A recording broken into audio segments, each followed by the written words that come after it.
Welcome to Americana Quill, writer to writer. Please like and subscribe and tell a friend that likes to subscribe. Today I have a young man I went to college with. We're actually alum at the same institution. He earned his degree in creative writing, and with that degree, he has become a motivational speaker, an author, and mentor to those in and out of his community. Ladies and gentlemen, I want to welcome Malachi Davis, also known as Chi. What's going on, bro? What's going on, Brandon? Thank you for having me, brother. I appreciate you, taking the time out to sit. I appreciate you, man. You're a busy man. You know, you're a loving man to your lady. You're a father. Like, you got a lot going on. Thank you, brother. I appreciate that, man. But love is love. You've always been a solid brother. So this is nothing. This is just love, reciprocation. No, I appreciate that. So I guess my first question that I always like to ask every writer is: does writing excite you, energizes you, or does it like make you tired because you put so much into your pen of when you're writing? It depends on the subject. Yeah, bro. I would say like it depends on what I'm writing about. So like for me, I find it to be very therapeutic. So like I would say that like it doesn't so much drain me, but it just puts me in a state of like relaxation. You know what I'm saying? Like it would be no different than like going to see a therapist or talking to a good friend and just like letting everything all out. Like I'm doing that on the paper. So it's like when I'm writing, for the most part, the subject matter is very personal to me. So it's very therapeutic. It's very relaxing. It's something that just puts me in a good space mentally. So like if I'm upset, if I'm angry, if I'm going through something, or you know what I mean, I might just grab the pad and just start putting thoughts down on the paper, and it usually, for the most part, helps me. It just puts me in a better space and a better mindset. So is that like meditation for you at this point, like a routine, just staying sharp, even if you don't do it all the time? Yeah, man, definitely. Because it's like I think people always assume that like when you're a writer, you always have to be writing a novel, or you always be happy. Like people associate writing when you are a writer by profession with it has to be a piece of work or something that you're working. Right. What's your body of work? Yeah, like nah, like writing for us could just be journaling. It could be just putting thoughts down on a piece of paper. Like it's a lot of different things that you can write when you're a writer that don't have to really be like something you're gonna put out, or a piece of work that you're working on. You know what I mean? It could just be something personal for you, a poem, whatever. So like, yeah, for me, it's like definitely meditation, because I'll grab my pad and just start writing anything, you know what I mean, about my day, or I might start writing about like trauma that I dealt with as a child, and you know what I mean. That might not never hit anything, but that's something that I always be able to look back at and use, and you know what I mean. Yeah, every year, on top of the year, I start off with a new journal. I started off with like a prayer in it, and then I write what I want to manifest, and then I just chronologically just write whatever I'm feeling at those moments. It's like a prayer book, but it's really a journal. It's important, brother, because you got to think about it. Like mental health is such an important thing right now, and in the Black community for so long, that's been something that was ignored, or it was embarrassing to talk about it, so people didn't really want to go into detail, or get help, or speak to a therapist. Especially the era we grew up in, is like you didn't want to like no nut.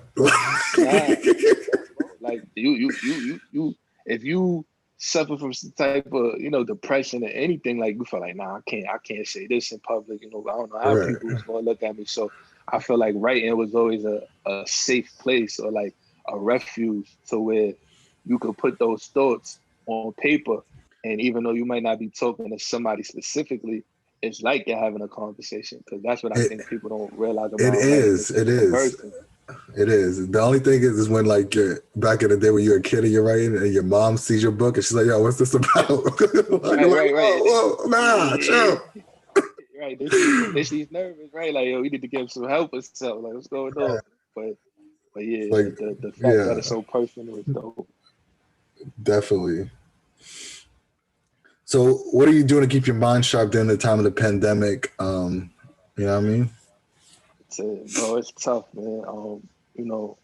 Having a 2-year-old is like a job in itself during this pandemic. So it's like, for me, a normal day is dealing with her, trying to keep her occupied, and Yeah. now that it's winter time and it's cold and it's not like you can just leave and go to the park, or what I mean, you can let her burn some energy. We're in the crib most of the time, and the daycare that she goes to is still closed because of the pandemic. So she's home with Damn. us most of the time. So it's like, for me, it's a little tougher to keep my writing sharp and stuff like that, because a lot of the time I'm dealing with her. But for me, it's just like staying busy, even if it's virtually. Like I know for me, I was accustomed to, like, the wintertime being a time where I'm traveling and speaking at schools and stuff like that. Like that was a real busy time for me usually, because that's when school is back open and stuff like Right. that. So I'm getting booked for a lot of events to talk at.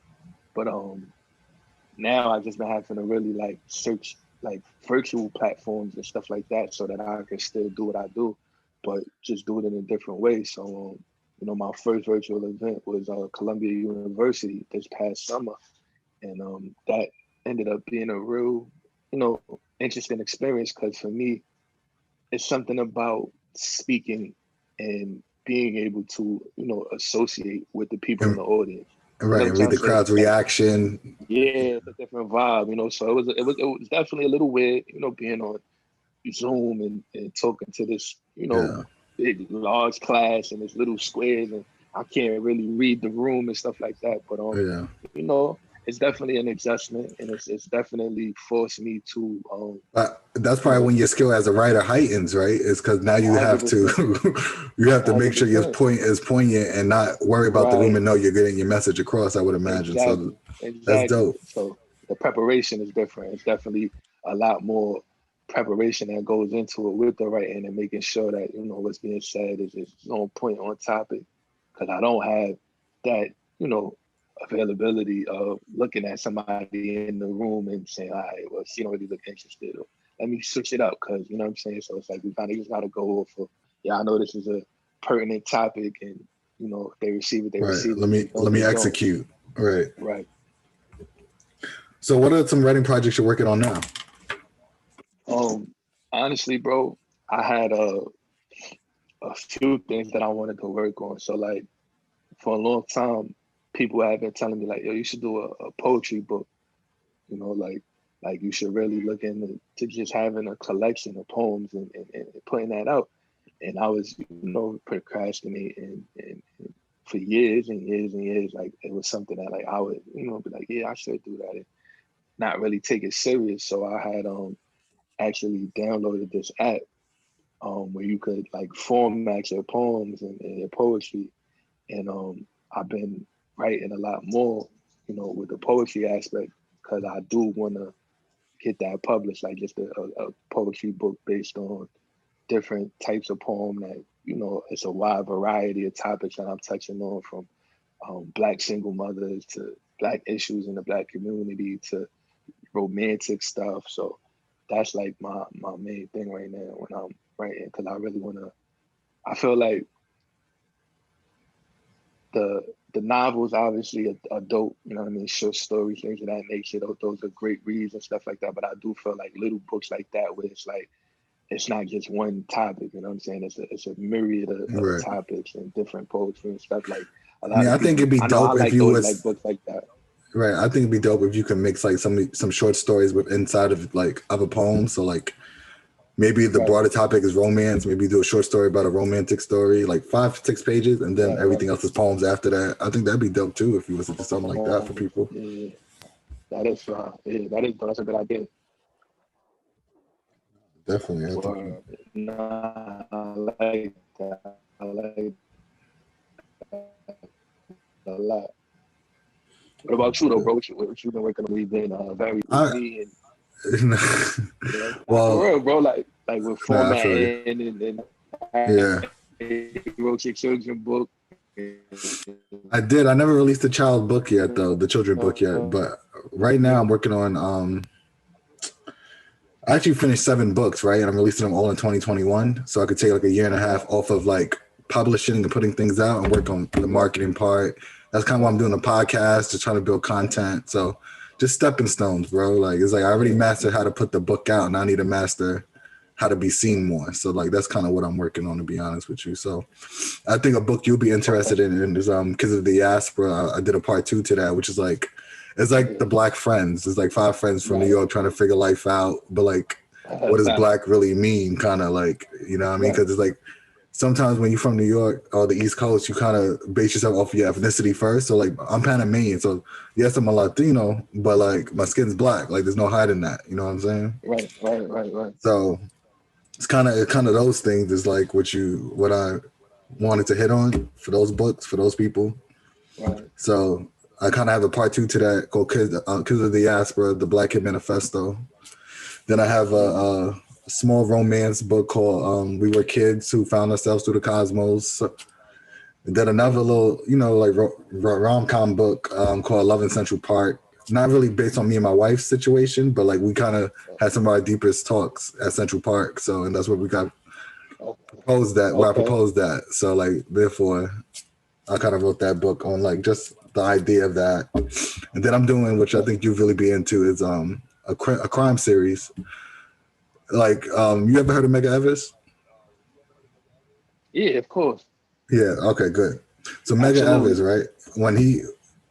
When he died, like he also applied to like law school and for Ole Miss, which he was denied, right? So like, imagine if like he survived his assassination, and then he basically maybe moved up to Howard University, got his law degree, and then went to go fight the person that tried to assassinate him, kind of thing, right? So that's kind of the premise. It's like prehistoric history, and like, what if his great grandson became like a lawyer of a trade, of like the lawyers being that's the trade, right? So then his great grandson is now fighting different crimes of like the same ilk, and then trying to figure out other things that's happening with those trying to sabotage him. So it's just kind of like just playing off of that. I like that. I like that a lot. So I would definitely be into that. No, I appreciate that. And that's a 5-book series with like 3, there's going to be a spinoff, and I already wrote 4 of them, and they all going to be released next year. So just staying active, man. When you want to do this for a living, I'm just trying to stay active. That's all. Right. No, that's true, bro. It's very important because it's I think you really hit the nail, on the head when you said being seen is very important, because, there's so many people with great content, but just not enough viewers, or just not enough people that know their work. But it's not that the work isn't great or isn't of substance. It's just, in this day and age, the attention span is so short, and everything is marketing. You know what I mean? Like everything is marketing. So like you definitely right about that. Like you can't, like these days, it's not like back when we were children, and you had like the Eric Carls and the the people that did the George Orwells or the Richard Wrights, where people read. So those books were getting bought and purchased, and people went to the bookstore and went to the library. Nowadays it's a little different. Everything is internet, everything is accessible and quick.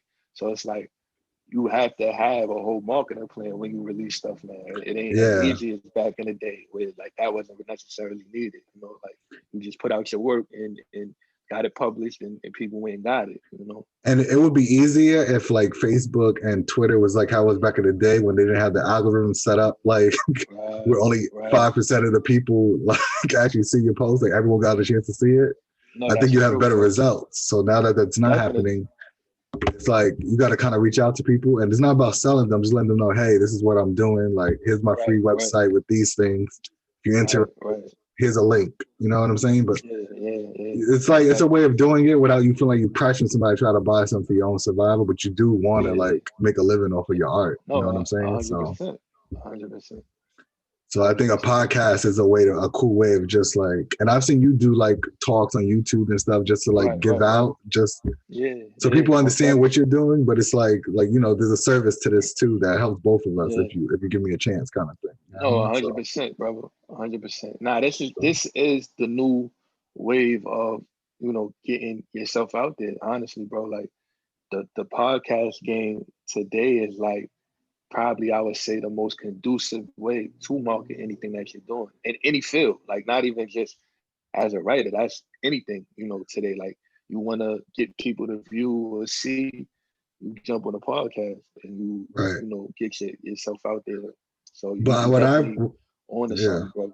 But what I appreciate is like writing is still a niche, at least for the Black market. I don't know many people that's doing Black writing podcasts. You know what I'm saying? So like Right. that's why I feel good of doing it in this. It's not like I'm not in pop culture. I'm not an industry person like that. So I couldn't really speak on it like if I have true insight. And a lot of people that I see that's now doing podcasts is talking about pop culture, but it's like if you're not really in the culture, making money in the culture of that, it's hard for people to like really put eyes on you when they got a Joe Budden and other people. So it's like Right. Now it's that's like a true. catch-22. You know what I mean? It's like you got No, to it know. is. Like I think if people do podcasting, what they feel like they're trying to master, it's easier Right. to like Nah, make you're something out of absolutely it. right. You have to find, like you said, you got to find your niche, and you have to capitalize off of what you know in your lane. So it's like, cause I've seen so many different types of podcasts.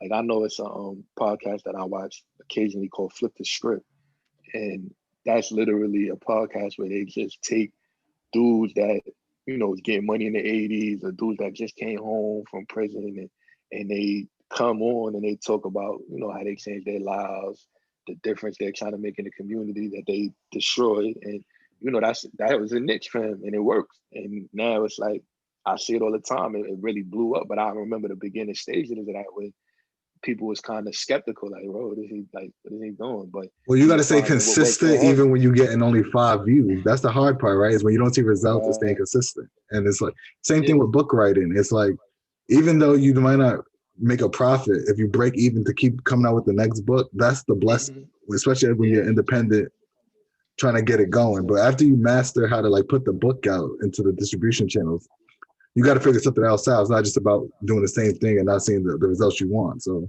Right. Nah, that's for sure, bro. just trying to give a little insight, even though I'm still learning myself. So. Do you have any more questions about my books? Because I feel like maybe we just went on to a whole nother tangent by accident. My fault. Like, Nah, come on, bro. It's so good. Nah, I was gonna say I think that's a dope concept, and then I do believe that the pandemic is allowing a lot of people to stock up on content. So it's like you said, you're putting a bunch of books out, not just one or two. Like you got a whole bunch of stuff stocked out that just rock out in 2021, where you don't really have to worry about working on stuff. You can more worry about the marketing and this part of it. and And I think sometimes that's us as important. freelance people and doing creative stuff, you still got to get the 9 to 5 sometimes. So it's like now I'm You able to got do to. that and not stress out about book. Right.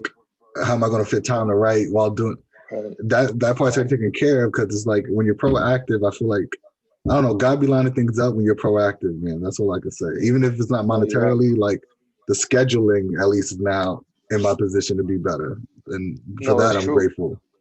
It's true. It's funny that you say that too, because I was just talking to somebody and I was saying, it's so important to be proactive rather than reactive. You know what I mean? And you Yeah. saying that is so true, bro, because that's anything in life. And like that's actually a huge lesson that I'm learning right now, like the importance of always, no matter what it is, being proactive. Because when you have that reactive attitude, you're always responding to something after the fact. You know what I'm saying? Right. Rather than staying ahead of the curve. So yeah, you're right about that, bro.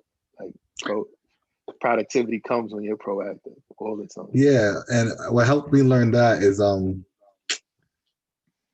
it was some book that my friend was reading, and he's basically saying like how they basically say to make a list for the week of the things you want to just get done, regardless of how small or how big. And if you knock those things out, you'd be surprised how many things you knock out of your week that's like just making your whole life better, and it helps you have quality of time for even your family, because now you're not, oh shit, I got in like 3 hours I got to do something else because now it's due. It's like, no, if you took care of it when you was able to, You you're would have not been, stressing. Everybody's able to be more relaxed because you relax in your household, So I'm trying to unlearn some of the things that I learned in my own house and like better it for the house I'm in now with my wife. And like when we are blessed to have like kids and stuff, like I can teach them better habits than I have of myself. So that's it's what it's about all trying to about. grow. That's That's all. the truth, and carry the torch. And I think that's the whole point of having a family structure where you have generations and generations. It's to make sure that you're always advancing what you already learned, because everybody's not going to have it all figured out. But, you know, you hope that what you learned from your parents, you could take, you know, evolve that, make it better.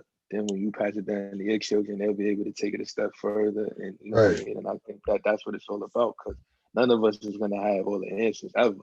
You know, life No, that's is a fact. forever changing. It's always evolving. So, you know, you just want to make sure that you're preparing your children the best you can with the best you know from what you learned and whatever advancements you've made on your own. And they can take that and do what they do with it. You know? So, No, true. very important. So I guess to kind of reverse pivot a little bit back to like storytelling and books. What's the best book you've ever read that you, what's one of your favorite books that you read that's fiction? And then tell me one that's nonfiction. So I would have to say that I think my favorite fiction book of all time would have to be Animal Farm. I read that book at a very young age, you know, like, so it kind of hit me a little different because I've read it multiple times at different ages. So like Right. in elementary school, when I read it for the first time, it was certain points that might have, like, I missed it, like it went over my head because I was still young and I didn't really understand the political, like, you know, there's a lot Aspects of, of it.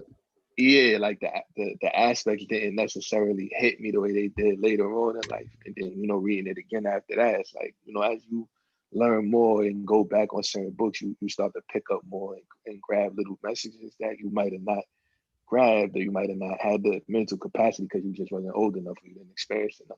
So I would definitely say for the fiction, it's definitely George Orwell. And I would say that my favorite nonfiction book, honestly, I have to be Black Boy by Richard Wright. You know, Black Boy by Richard Wright. yeah, it's like his autobiography. Okay. And that What's his life about? 'Cause I don't think I haven't read that. I'll be honest. so Richard Wright was an author who, you know, grew up in Chicago, and you know that was during the civil rights era, and you know things were still very segregated. So he's just talking about his life as a writer and the things that he had to go through during that segregated time, and just trying to be a published author that had good content and stuff like that. And I actually read that after I read Native Son by him. So it was like Native Son kind of grabbed me and it made me more interested about him. And then I found out about Black Boy and I said, you know, let me read that too. Native Son is like what he's revered for, right? For some reason, the most Yeah, compared to everything else. yeah, Yeah. exactly. Yeah, I've Yeah. heard that So title a lot. So like, yeah. yeah. Nah, he look, yo, bro, he's honestly, in my opinion, one of the best black, well, best authors, period. But like as far as black authors go, He's like up there with like he's August Wilson and all of them. Yeah. definitely, Yeah, I definitely. got you. And he just did, you know what it is? He didn't write as many books as a lot of those other guys. Oh, So he's on his Lee his Harper flow. One book. exactly right. Like he don't have a crazy extensive collection of books. So like that's why I think a lot of people aren't really privy to you know, his work like that. But like his books, the books that he did, right, bro, they're like excellent. Like Black Boy, excellent. Native Son, excellent. Like he's a very ill writer. Yeah, And I'm I gonna think check he him was out. ahead of his time, bro. Like I think you'll really appreciate him because of that. Like he's not, it won't feel like you're reading a book from the 50s and 60s, and like it'll feel current. You know No, what I'm I saying? Because feel he was you, ahead but of his time.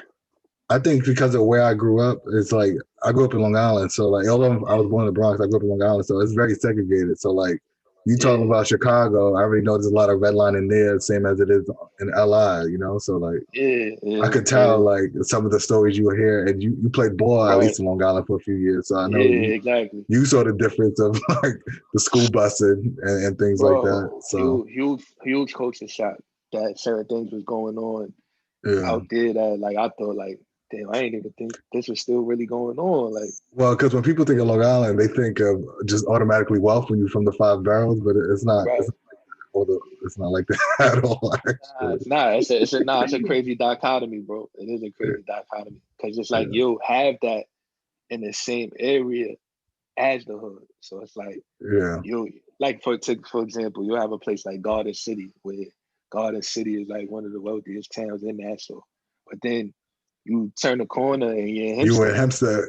Hempstead. Nah, that's a So fact. it's like, and the dichotomy is crazy out here because it's like, you know, in the boroughs you don't really get that. Like things are like Right. kind of far from each other. So like if you were in Brooklyn, you might be in Park Slope, but it takes you a little while to get to Bed-Stuy, Crown Heights, DeVille. Like, so Yeah.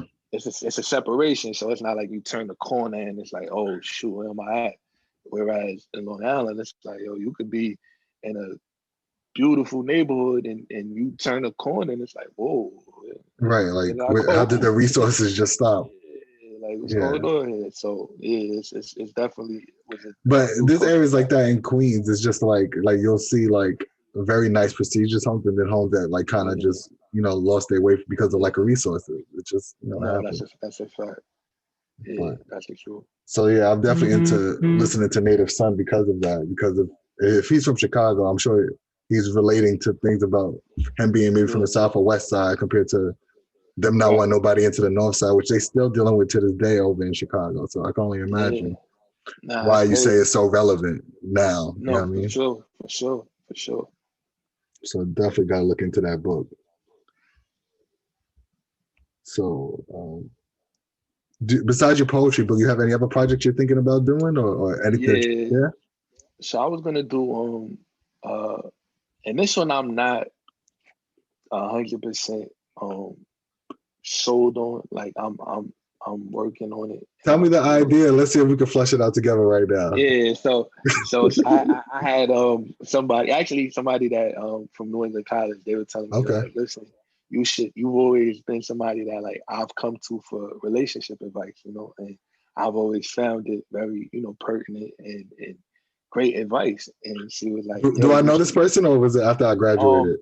it was after you left. It's a girl by the name of Jasmine. She was 2 years younger than me. So Okay, you yeah, I already had definitely. you was long gone. Yeah, I even But graduated early. I was really trying to get yeah, out. that's what I'm about to say. You was long gone because I remember that you graduated early. But she said that to me, and then like a bunch of other people that like I would see when I would post certain things on Instagram and stuff like that. I was like, yo, you should do like a book of just advice or like like a Steve Harvey kind of book, like I think like a man, but just giving advice to relationships, period, not just from a male perspective.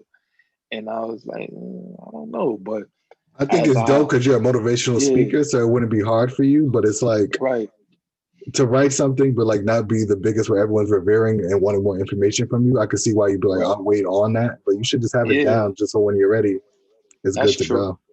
Had that stocked up, right? Like how Yeah. you did with where I could just put it out anytime or whenever I'm It's ready. Or, yeah. to me, it's easier to do that with fiction because there's only 7 different topics you could really talk about, which people don't know. But like, I'll be trying to put that out there so hopefully people could do their research. You can only Right, tell really 7 different stories without it sounding super crazy where nobody wants to read it, which is like, right, like if it's a criminal book, it's kind of like revenge. Like you can only do like 7 different type of books. Like right, right, when it's relationship, boy meets girl, boy loses girl, boy wants girl back. You know what I right, mean? Like it doesn't right. change much, just No, it's true. the It's true. nuances. So it's easier for me to like tell you, yeah, you could do it, but it's like when it's like a personal thing, it's much harder. Yeah, nah, it's a little different. You're right. But so that was one that I for a while I've been eyeing it and thinking about it because I do think that it's a huge lane for that, and I do think a lot of people want that. You know what I mean? Like you'll be surprised the amount of people that like on a daily basis, like, yo, I needed that message, or yo, I was just going through that, and you never know. So Honestly, I you think can write that with like 4 other people and knock it out. Like if it's like just yeah, you as your perspective, and then like have like 8 to right. 10 topics, Multiple perspectives. Yeah, that's true. and just that'd be easy for you. That's an easy And call. it's You got and so it's many and it's creative. better. And it's better that way, honestly, because it's like Yeah, you're not just getting my perspective; you're getting multiple perspectives. So it's like and it then won't you come off can so sell the opinionated. book through like a small podcast, 10 episodes, 1 season. Y'all Right, just talking right. it out. And it's, Yeah, yeah. we'll talk. We'll talk Figure after out. this. We'll talk Yeah, after. yeah. We might have to. Yeah, that's it. Like, word. But That's like, it. I feel like that's the way to go, right? It's like I'm learning that you can't just put a book out no more. That those days is over. Like it's Yeah, never coming back. No, it's true. It's But true. with me doing that, even though I would rather do that all day and not think about nothing else, it's like Right. you just gotta put your time into other little things to help promote what you want to really be about. You know what I'm saying? So Yeah. I think that'd be dope for you to do though, for sure. Because you're a motivational speaker. It's just that's an Right. easy way to like Yeah. have people in the seat. Charge them 20. Yo, it comes with y'all already paying me. Right. Like the Right. extra Right. Right. $10, y'all get a book too. Like Get a book. Yeah. Nah, it's great cross marketing. It's great cross yeah. marketing So because it's so close. Yeah, you're right. maybe your first book maybe should be like for like outside of your poetry book is Right. like maybe something for your students that you're about to encounter, and maybe you want to tell them Yeah. how to avoid Yeah. certain loopholes instead. You know what I mean? Yeah. Like maybe that comes Yeah. before the romance, but that's not Right. a bad idea. Whoever gave you that idea, though, for sure. Yeah. So Nah, and that's the thing. When she said it, I was like, it is a great idea, but it was just like the it's timing, though. conceptualize. Yeah, the timing of it. So definitely. But you're right though. I like what you're saying because that would be an ill way to cross market one, and then the podcast that would be dope because it could just literally be about that and marketing that. Right. So yeah, I like And I you don't like have to that. do it forever, just to get the book Right, out there and let there be content out there 100%. that lives. You know what I mean? So it's up to Yeah, you. yeah.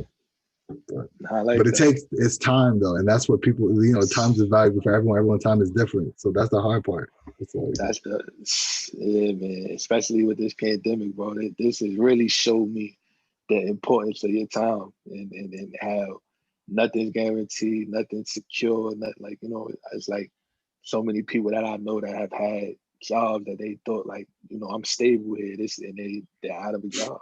You know what I mean? yeah, they're like, yo, I gotta go, bro. Like these buildings. Yo, for Yeah, real, man. Like it's this crazy. yeah, so just like this going through this whole pandemic has really, really like not that I didn't already understand the concept, but like I'm really like, yo, your time is so valuable. Like the way you spend it, the things that you put your time into, like is very important. Like very I important. mean, everyone says that, but it's like you really don't get the time back. So it's like doing Right. something you love if you can, Mm-hmm. and if you can't do it as a living at the moment, still find time for it. That's the Right. best advice I could give somebody. That was great advice, actually, brother. That was No, great I advice. appreciate that. How did you get into motivational speaking? It's funny, man, because it really wasn't something that I ever planned or thought I would do. But after I was on the Ellen Degeneres show, I had, like obviously you on the How did show you for get nothing. on? You wrote a letter? I wrote a letter. So This I'll is what I give you be the trying to tell story. people. Everything starts with writing, no matter what the No, it space does. is. It does. Screenwriting. In order for y'all to watch some good movies y'all love, you gotta It have starts with somebody writing. that wrote a dope script. To be an Right. author, you got to have a good premise before you even think about even trying to write a good book. Like That's motivational true. speaking, even if you're not writing line for line, you got to have the initial ideas of what you want to be On portrayed paper, out. yeah. Yeah. No, it's So true. my fault Yeah. for even interrupting you. I just want to make that point, Nah, don't like worry. So of why this is so important. Writer to writer, no, like it is. of It all is. platforms. It is. And I'm gonna actually give you the actual story just to show you how important writing is. So I'm sitting at my desk. I'm actually working, at a job at that time that I was affiliated with, and I wasn't really like in a good space there. Like I kind of outgrew that situation. So it was like Mm-hmm. I was like, it's time for change. It's going in a different direction. Like I'm in a different space right now. So during my lunch break, I'm just scrolling. I'm on Facebook. I'm scrolling. I'm scrolling. So with Facebook, it's always some ads, nothing but ads, nothing but ads. As Day you every scroll, day. you Don't can't worry, escape I'm that. about to join them. Can't can't escape the ads. So I'm like, all right, cool, boom. So I see an ad for Ellen. So click on the ad, and I know my mom liked Ellen. Like at the time, I can't even say that I really was a huge like Ellen watcher. Like I used to watch the clips all the time and stuff like that. But can't say I was a diehard Ellen Degeneres Yeah. fan. But my mom was. So I said, let me see what this is about. So I click on it.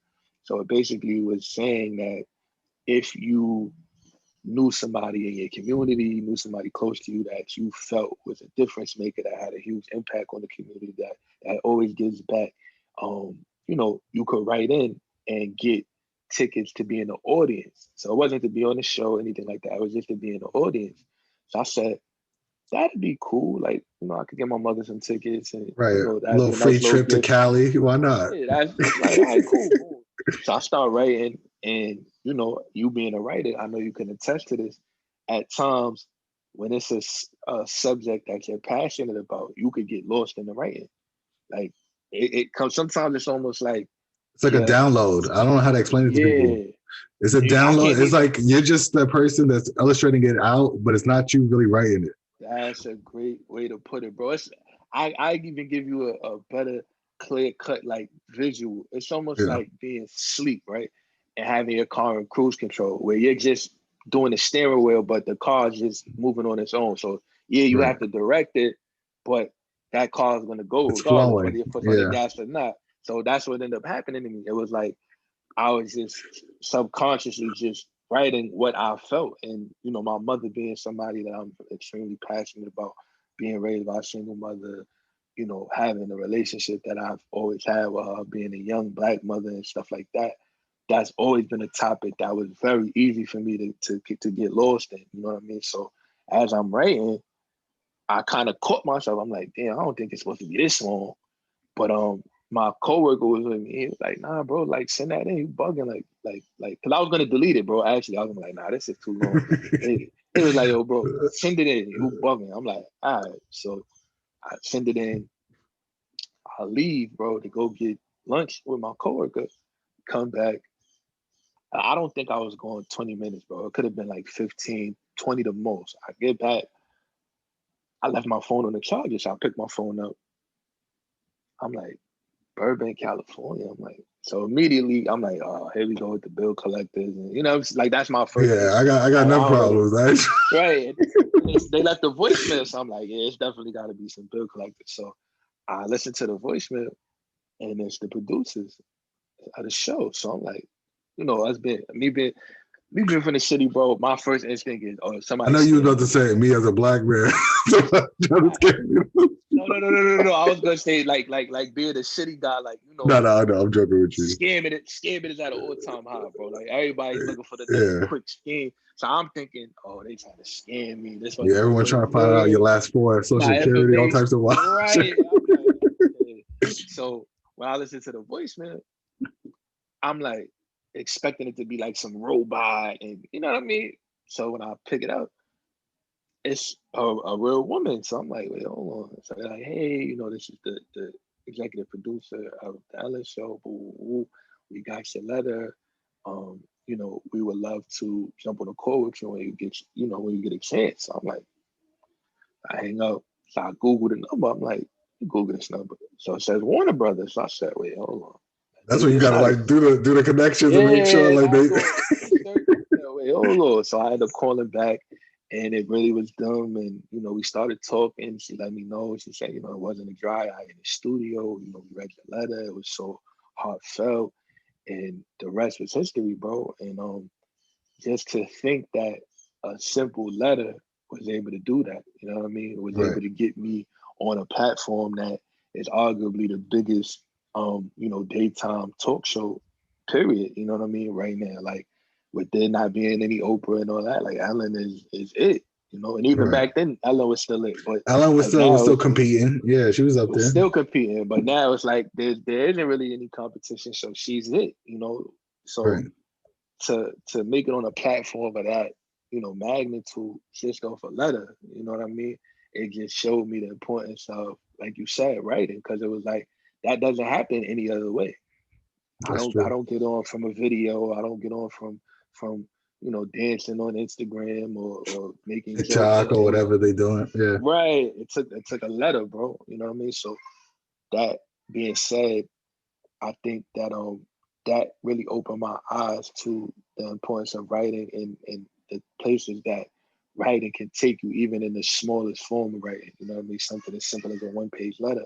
But saying all that to say, after being on the show, for one, Ellen was like, because I spoke to her backstage and like she was so cool, and we were conversing, and she was just saying like, you're a very elegant speaker. She was like, I was very impressed with the way you were able to answer the questions and keep your composure. even though you didn't know this was gonna happen. You know what I mean? You didn't know I was gonna call you down here. You were gonna be in front of all these lights and cameras, and you still were able to answer the questions very Right. elegantly. So she, her saying that, I said, that's deep. Like I never even thought about speaking in that way, or like I never even thought about the importance of being able to do that. So from there, when I got back home, because we filmed the show, and then the day after we ended up leaving after we filmed it. So we got there like 2 days before we filmed, showed in LA, did the show, left the next day, and bro, as soon as I got home and I showed Ed, my DMs were like, it's like I'm kind of glad that I didn't have Instagram yet, because the way my Facebook was flooded with messages, bro, from like so many different People companies. that like probably don't see you, that had you as Facebook, didn't realize it, and it's like, oh, let me just say congratulations. You got. I'm sure I even sent you like, oh, that's dope, congrats. Right, like yeah, bro. Even though I wow. try to still talk to you from time to time, I'm sure you have people that you haven't spoken to in years, though. Also, bro, that was like, years, bro. Yeah. People that I never heard a peep from, that I didn't even know we were friends. I'm like, yo, this is crazy. And then, right. I'm getting messages from Africa, bro. Trinidad. Like, I think I didn't even realize the magnitude of how many viewers that show had that could find you or hear your name and like look you up. So I'm getting like no exaggeration, bro. Like I had a family from Trinidad and they sent me a video, bro, like with their daughter watching the episode, and they were like, yo, we just want to thank you. Like you really just gave us hope, and seeing somebody like you on the show just makes us feel like we could That's do amazing. it. Yeah, bro. Like it was crazy. You're not the only one from NEC to be on the show. You and Dale did it. Dale did it too. I never knew Dale was on there. Dale is for the viewers, is a mutual friend of ours. He graduated in my class of 2011. He actually graduated early too, like me, in 2011. Dale is into dance, and basically he got in, and his whole family was like dancing on the show. Get out of here. Yeah, I thought you knew that. I got it, bro. I never, and it's so crazy. I literally, he just you just spoke to him because he supported you on your merch. Exactly, bro. Literally just got off the phone, and we never had that conversation like about like that being a mutual thing that we. Yeah, that's crazy. Now I gotta go look that up when we get over. If you text him, he'll probably send you the clip. Yeah, that's wow. That's crazy, but I never knew that. But I did know that he danced on a lot of big platforms. Though. I did know that because I remember him. But he wrote in about his mom too, because for those that don't know, Dale basically, it's out there, so I'm not saying I knew. Dale lost his father in the Congo, if I'm not mistaken, correct? Yep. And so from that, I think he wrote about that experience and how dance brought his family together, and then he found his way to America, and that Ellen brought him to the show to like say Happy Mother's Day, I think to his mom, I think, or something like that, if I'm not mistaken. If I'm not mistaken, it's something along those lines, but it was a beautiful story, as was yours. Wow, it was all to be, black men from the same college. That's a predominantly white college. It's dope that like y'all two made it to that show and that platform. So that's dope. Definitely, bro. And so just saying that to say, like, when I started receiving so much like positive feedback and reception and just hearing people talking, bro, it was clothing lines reaching out to me to like wear they stuff, and like it was honestly so overwhelming, bro. I had to like delete the app, like my Facebook app, and like give it like 2-3 days to just kind of decompress. And I'm like, yo, this is crazy, bro. Like that's when you realize fame was not for you, right? Yeah, I'm like, yo, bro, this ain't it. Like I like being laid back. I like chilling. I ain't really. Yeah. So I kind of like, let me just get a minute to text my self, and then I could kind of like sort through everything. But in doing that, a lot of messages were from people asking me, did I speak? And they were like, listen, or would you be willing to come? And I'm like, it kind of bugged me out because, like I said, I never had even thought about that as a career prior to that. So I'm like, all right, I'm listening to Ellen Degeneres, somebody who's super successful, tell me why you're such an eloquent speaker and you could really do stuff like a lot, just talking and using your voice, but to inspire people because you're like, here it is. I'm inspired by your story. You know what I mean? Right. And I was like, yo, that's deep. Like, so she's telling me that. Now I got people reaching out to me on Instagram, asking me to come and do this and do that. So I sat with that for a little while because it's funny because I didn't make an Instagram until last year, April. And part of the reason was because like I just didn't want to be on a lot of social media. And people kept telling me, make your bro, make an Instagram. And I used to be so like hard headed with it. Like, I'm not making an Instagram, no. It could get addictive. I could see why he was like, yo, I already go on Yeah, Facebook way too much. I don't want to do I'm no like, other social chill, media. yeah. I'm like, nah, I'm good. And then it's like, you know, I'm like, I know a lot of people. Like, I'm like, nah, I'm good. And it's funny because like my girlfriend was really like one of the people on me, like, yo, just make Instagram for you, you know, for what you do, for your writing, for your this, for your that. Like, it's a great platform to promote. She was like, you know, it's a little better than Facebook because you can tag companies and like she's telling me all the business parts of it. I'm like, you know. And then at one point,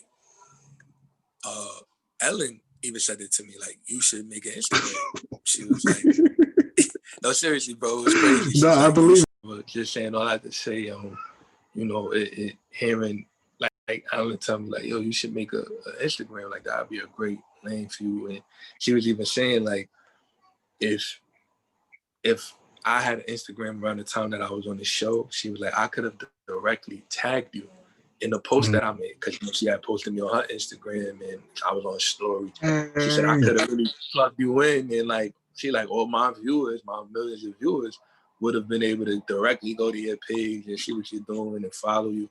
And she was like, you know, like take it from me, like after, like, all right, you already missed that part of it, but it's still a good time. And bro, I still didn't listen. I went home and all that. Oh no, now you bugging. Now that's all on you. I'm not making an Instagram. And then in April, I had went on a vacation. Me and my girlfriend Star, and we went to Austin, Texas, and it was just like a lot of stuff happening, like on it, because it was a health and wellness resort. So it was like I was doing a lot of meditating and doing, you know, different like things, like it was dope, bro. I'm not gonna first call Maryville Austin for anybody that's interested. Dope. Very nice, you know, spa resort, but it's all about like mindfulness and wellness. So you're doing a lot of meditating, and the food that you're eating, and like, you know, from the actual, you know, facility, and you know, the chickens from there, everything is like natural. Like it's a real dope experience. And I don't know, something about just being there. I was like, you know what, I'm gonna make an Instagram, and I made it out there. That was in April, and you know, ever since then it was like I hit the ground running, because I started to see what everybody was saying about like the way you can tag a company, or you can put a hashtag, and that'll make people be able to see and view what you're doing. So then from there, I felt a little more comfortable marketing myself as a motivational speaker. So I started to, you know, respond to some of those people that asked. And so my first gig was actually a friend of mine that I went to high school with. He worked at you know, a school or whatever, and it was an unfortunate situation that happened. But a young lady from the school committed suicide, and he called me.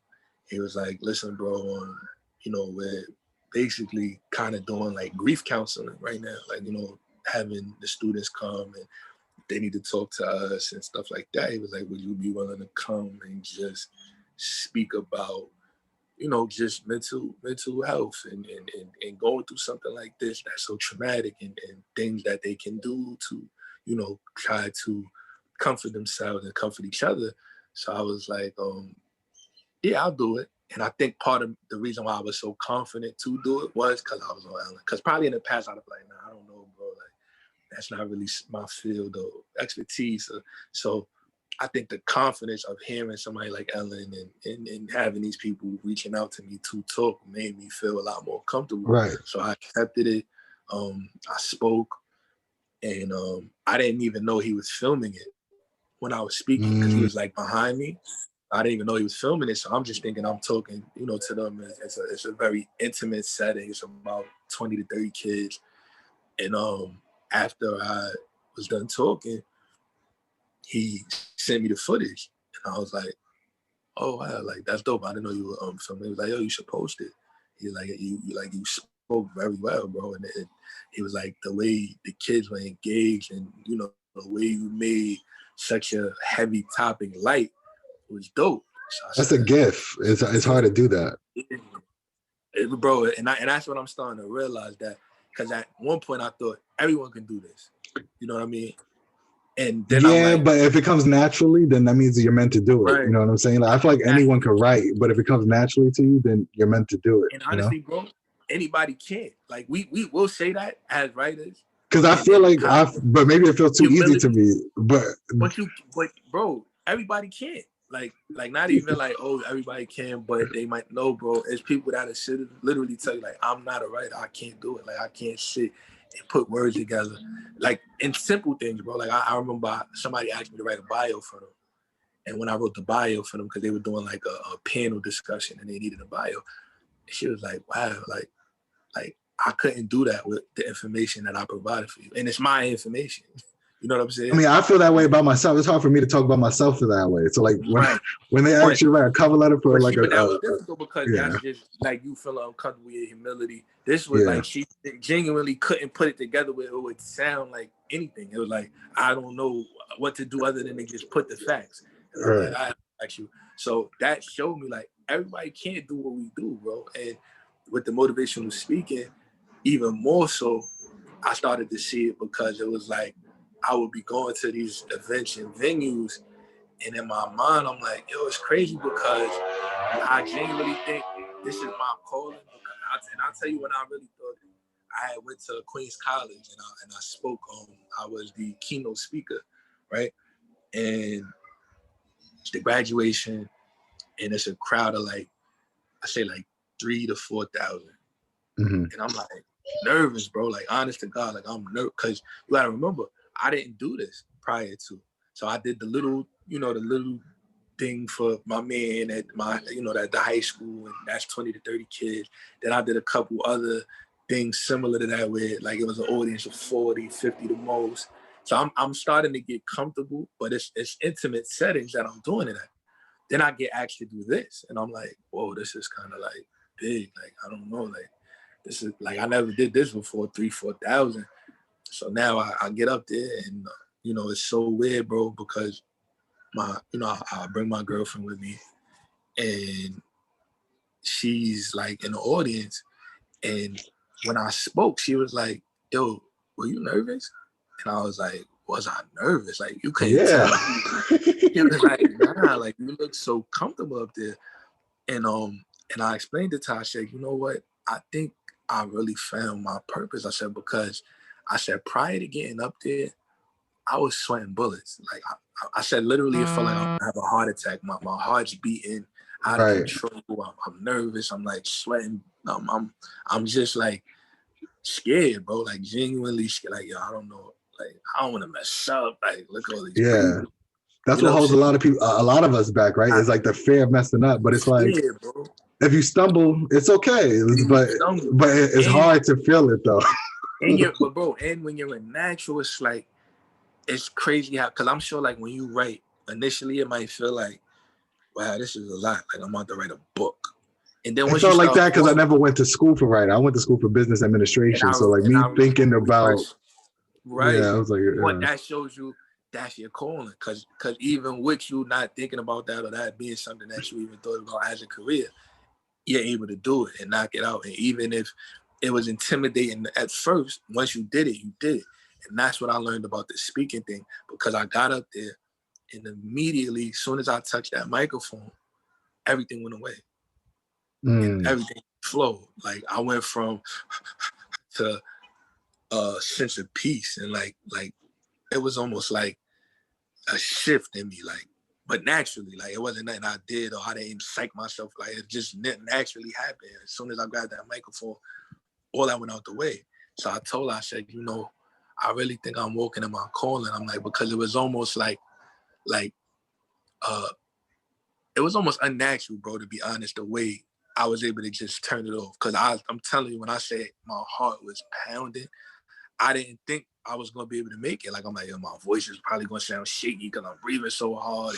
I feel like my voice shakes every day, especially with this mic. Like, I'm now trying to get used to like how I sound. I'm like, yo, my joint is whack. And think we're hard on ourselves too, because it's like you always want to have the highest, expectations for yourself. So it's like you're always like overthinking. Oh, this is crazy.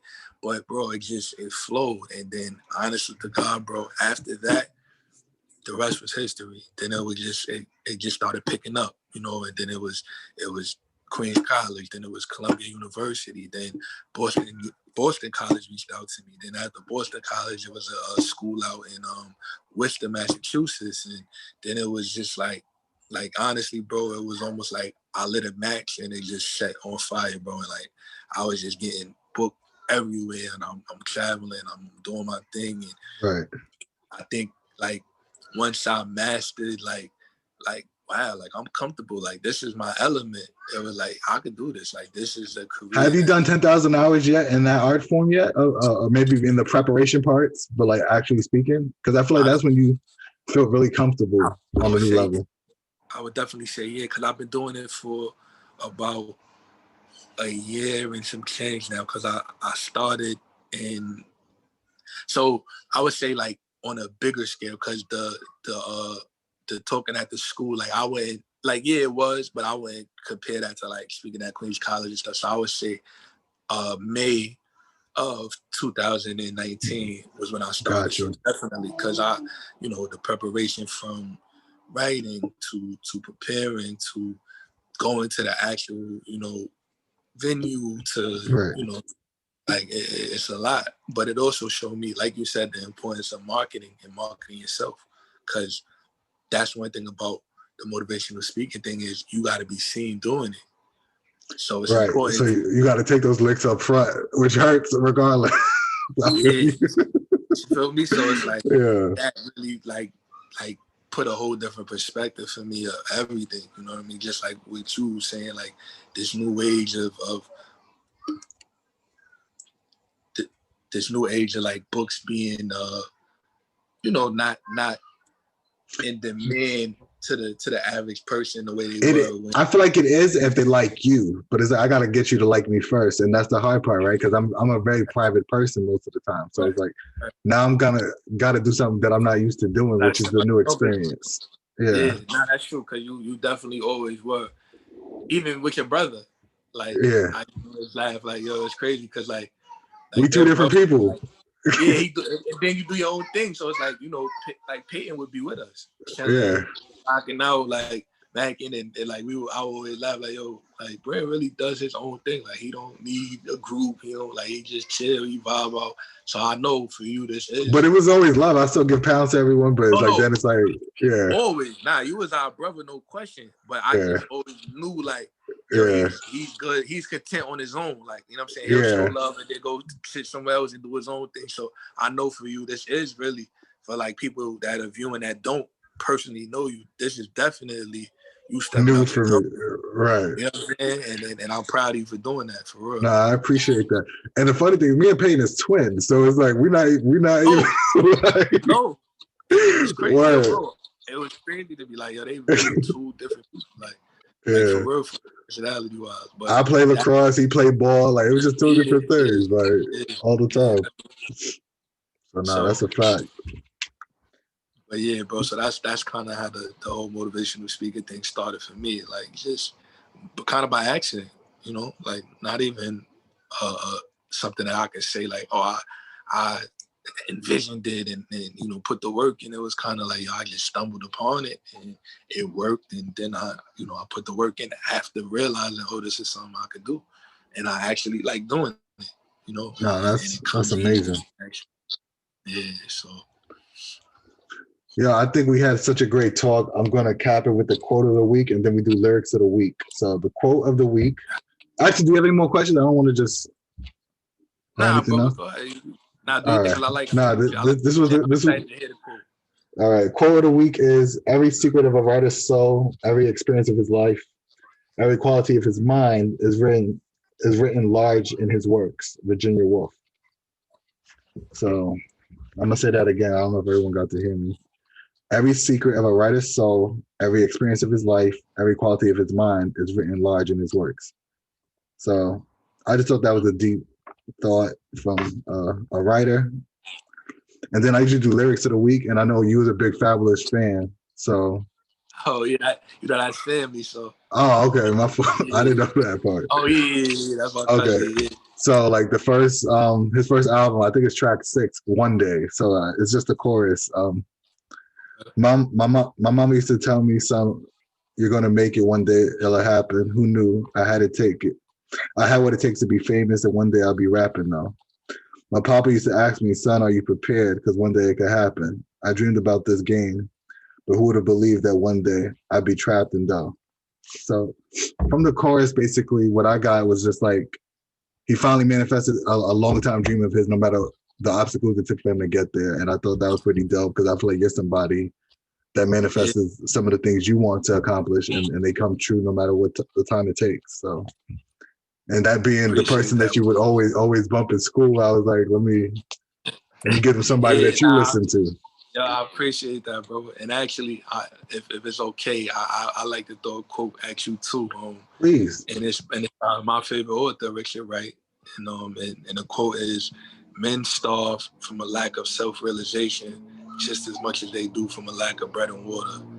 And that's always resonated with me, because I feel like a lot of the time, like you said, like about, not wanting to take that step, it's just the lack of, believing in yourself sometimes. And it's very important to not starve yourself of that self-realization, because once you realize your worth and what you can contribute to the world, like, the sky's the limit.